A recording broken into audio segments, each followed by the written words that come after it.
पार्वती, किस चिंता में हो? स्वामी, माँ को तो पुत्र की चिंता ही चिंतित करती है। गणेश यहाँ से जाते समय इतना व्याकुल क्यों था, जैसे वो मुझे छोड़कर ही ना जाना चाहता हो। पार्वती, चिंता विचार का विकार है। जीवन में उत्पन्न किसी भी समस्या का समाधान चिंता से नहीं, कर्म से ही प्राप्त होता है। इसलिए भविष्य की चिंता से वर्तमान के सुख का त्याग करना उचित नहीं। तुम्हारे पुत्र की मातृभक्ति अपूर्व है। वो तुम्हारे सानिध्य का सुख और दुलार पाना चाहता था, तो इसमें चिंता की क्या बात?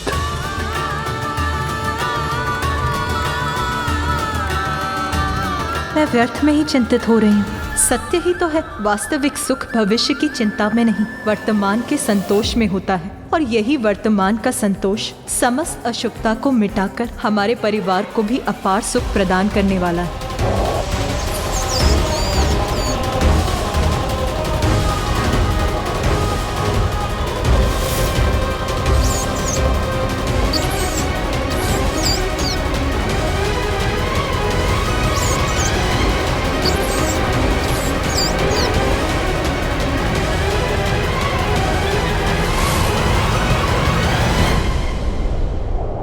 क्या कारण है इस चिंता का, जो किसी गुप्त शत्रु के समान बार बार मेरे मन में प्रवेश कर उस पर आघात कर रही है?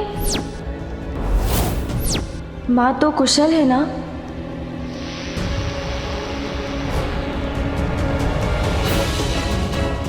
किंतु कुशल क्यों नहीं होगी माँ? पिता श्री महादेव और माँ शक्ति का संयोग जहाँ हो, वहाँ भला महादेव की शक्ति का क्या हित हो सकता है? किंतु फिर ऐसी आशंका क्यों उत्पन्न हो रही है मेरे मन में?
महादेव अपने ध्यान में कितने दिव्य प्रतीत हो रहे हैं।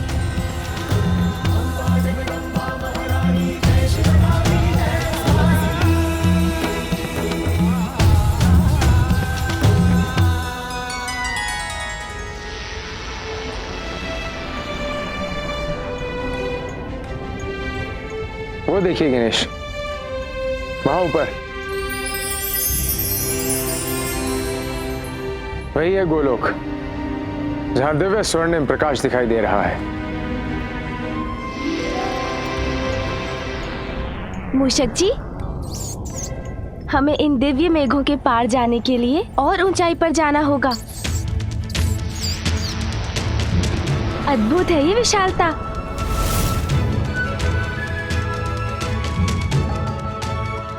कितना अद्भुत, कितना भव्य है ये दृश्य। हाँ प्रभु, आश्चर्य, गोलोक का द्वार तो इन दिव्य मेघों से निर्मित है।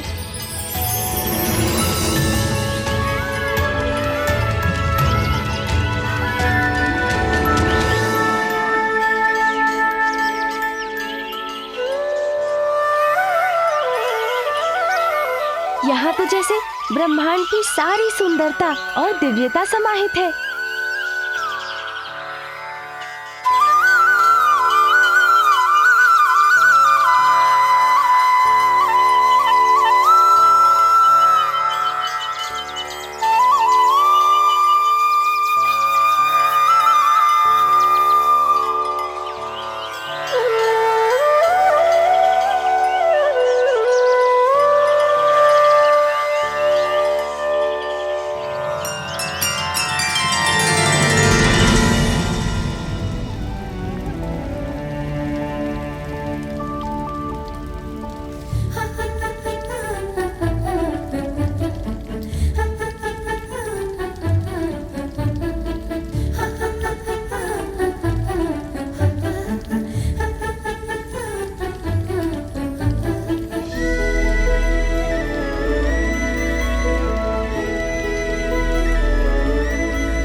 प्रणाम स्वामी।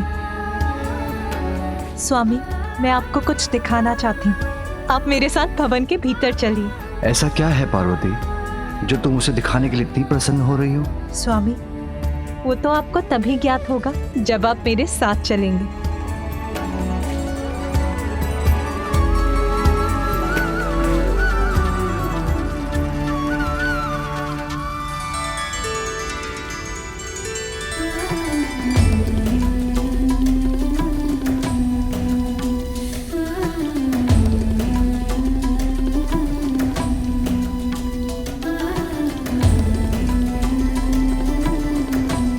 बताओ पार्वती, ऐसा क्या दिखाना चाहती हो तुम?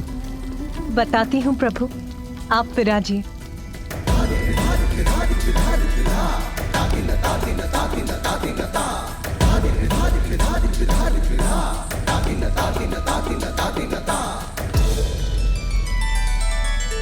पार्वती, अब तो मेरी उत्सुकता और जाग उठी है।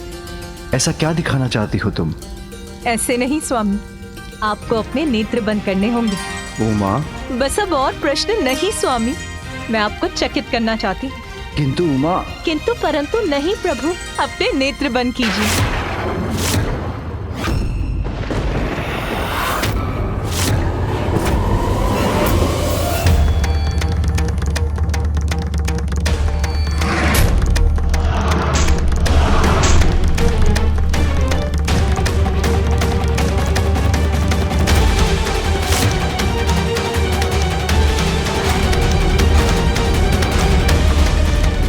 ये क्या हो गया?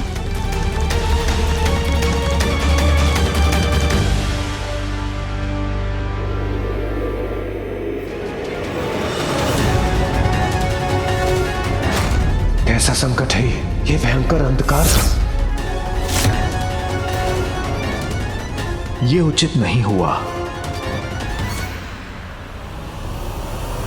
स्वामी, ये कैसा अंधकार है जिसने ब्रह्मलोक का प्रकाश ही हर लिया है? देवी, समस्त संसार को प्रकाशित करने वाली ऊर्जा महादेव के नेत्रों से प्रवाहित होती है। इसलिए ये अंधकार हठपूर्वक महादेव के नेत्रों को बंद कर उनकी दिव्य ऊर्जा को रोकने का परिणाम है।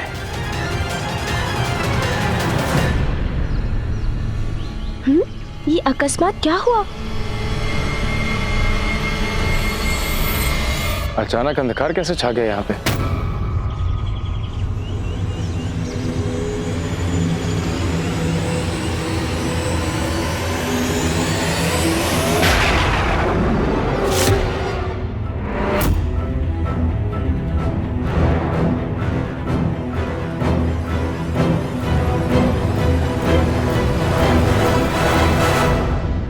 ये अनर्थकारी अंधकार।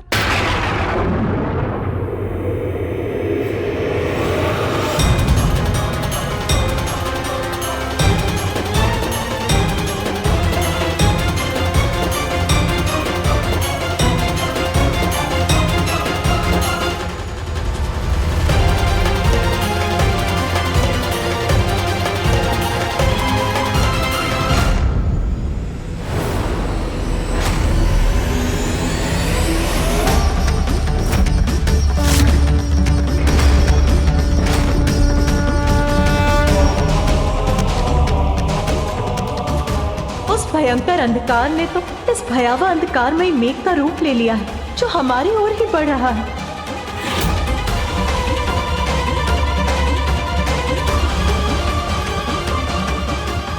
महेश्वरी, ये तुमने क्या कर दिया?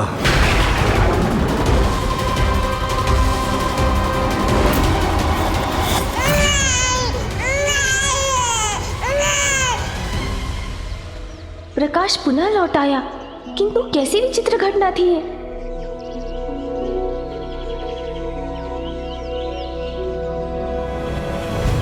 पल भर में उत्पन्न हो नष्ट हो जाने वाले इस रहस्यमय अंधकार का मेरी चिंता से तो कोई संबंध नहीं, किंतु इस समय मुझे प्रभु को लेकर आगे बढ़ना है। चलिए प्रभु।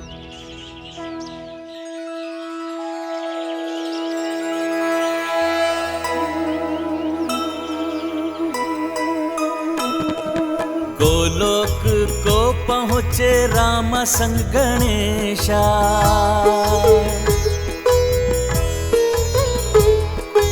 अचरज से देखे दिव्य आभा विशेषा।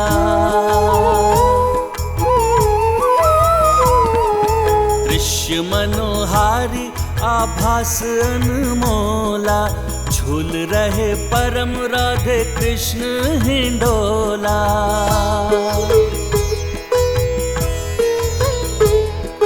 परम पिता ईश्वर के सम्मुख गजानन, कृष्ण दरस किए सुमुख चक्षु स्वानन। दिखलाए गणपति को दृश्य अनूपा, दर्शन किए शंकर उमा स्वरूपा। जय गणेश जय गणेश जय गणेश देवा, माता जाति पार्वती पिता महादेवा। प्रणाम प्रभु, प्रणाम माता।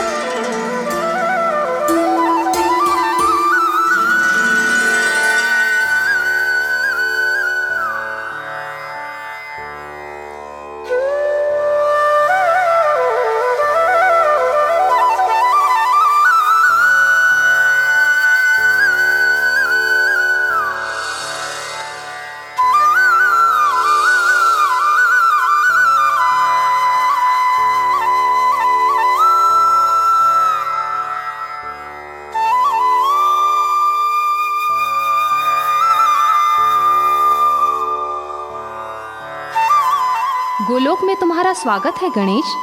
धन्यवाद माता। मैं प्रभु परम श्री कृष्ण और माता परम राधा का सानिध्य पाकर धन्य हुआ।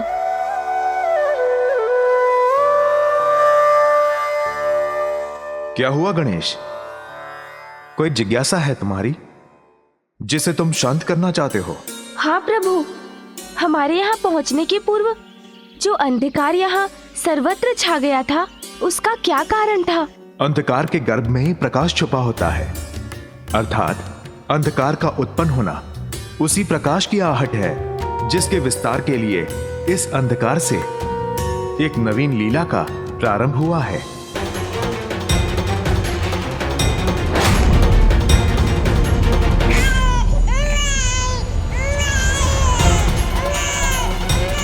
कौन है ये शिशु? कैसे उत्पन्न हुआ है ये?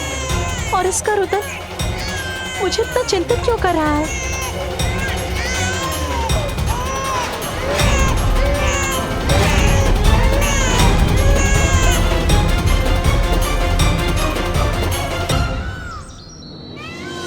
उचित है प्रभु।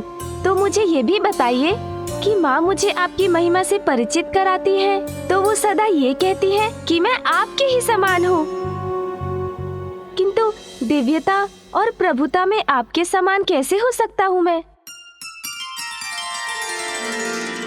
सत्य ही तो कहती है तुम्हारी माँ। ध्यान से देखो, तुम और मैं वास्तविकता में समान ही तो हैं। जिस प्रकार तुम्हारे मुकुट पर मयूर पंख स्थित है, उसी प्रकार मेरे मुकुट पर भी तो है। तो हुई ना समानता। और तुम्हारे बालपन की लीलाएं तो मेरे स्वामी के उन लीलाओं के समान है जो वो प्रत्येक कल्प में गोकुल के कृष्णा रूप धारण कर अवतार लेते हैं। गणेश, अच्छा हुआ तुम परशुराम जी को साथ ले आए। प्रभु, माता, मैं आपके दिव्य दर्शन कर अपने क्रोध से मुक्ति पाने आया। परशुराम जी, आपने अपने क्रोध पर नियंत्रण पाकर अपने जीवन को एक नई दिशा दी है। प्रभु, उसका श्रेय तो माता पार्वती नंदन दिनेश को जाता है।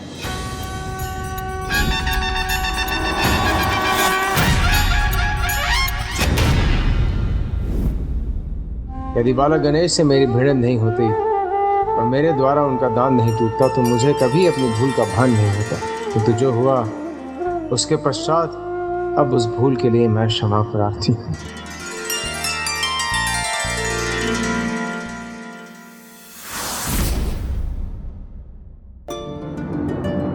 मेरे नेत्र बंद करने से जो अंधकार उत्पन्न हुआ, उसी से इसका जन्म हुआ है। इसका जन्म जैसे भी हुआ हो, किंतु है तो ये एक शिशु ही ना।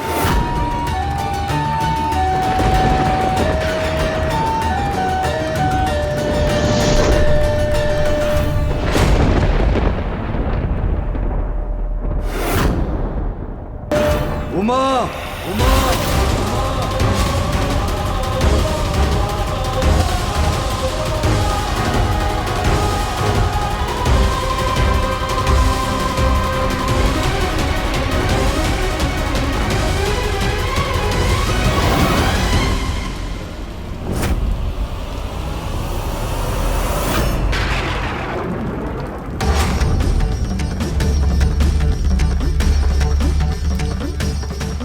अंधकार से जन्मा ये शिशु मेरे सभी गुणों के विपरीत है। इसके नेत्रों की दृष्टि जिस पर पड़ेगी वो अंधकार में डूब जाएगा।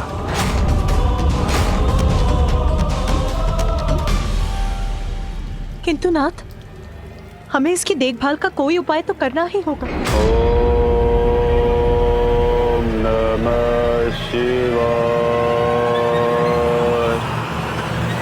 ओम नमः शिवाय।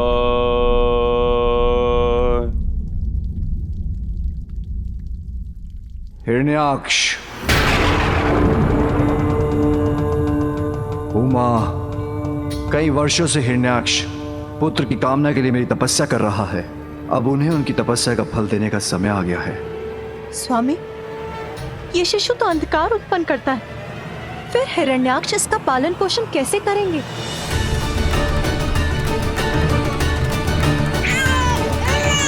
इस शिशु के पालन पोषण का अधिकार उसी को मिलना चाहिए जो लंबे समय से पुत्र कामना में मेरी तपस्या कर रहा है। ओम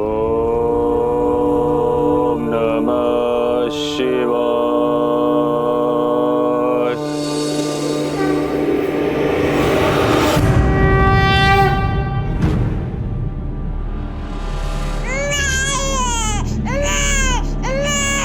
अंधकार से शिशु का जन्म अवश्य हुआ, किंतु हिरण्याक्ष इसे सुसंस्कारों से परिचित कराएंगे। ओम नमः शिवाय।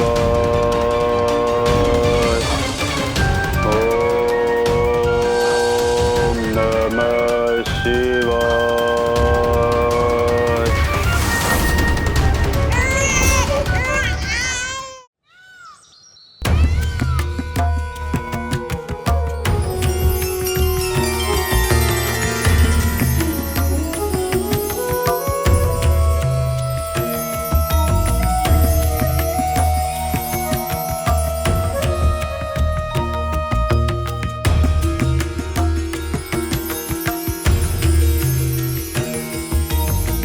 ऐसा अमृतमय आभास, ऐसी परम सुख की प्राप्ति। मैं धन्य हो गया प्रभु। मैं धन्य हो गया माता। मैं धन्य हो गया। तमसो मां ज्योतिर्गमय, अर्थात मुझे अंधकार से प्रकाश की ओर ले चलिए। ये प्रार्थना जो करते हैं उन्हें ज्ञात होता है कि वो अज्ञानता रूपी अंधकार में घिरे हैं और ज्ञान रूपी प्रकाश की ओर बढ़ना चाहते हैं। इसीलिए भगवान उनको रास्ता दिखाते हैं। परंतु जो जन्म से ही अंधकार से परिचित है और अंधकार को ही सर्वत्र मानता है, उसे तो स्वयं भगवान भी अंधकार से नहीं निकाल सकते हैं।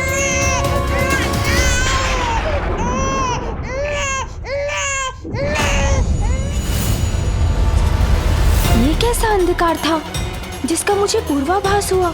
मुझे शीघ्र अतिशीघ्र यह जानना होगा।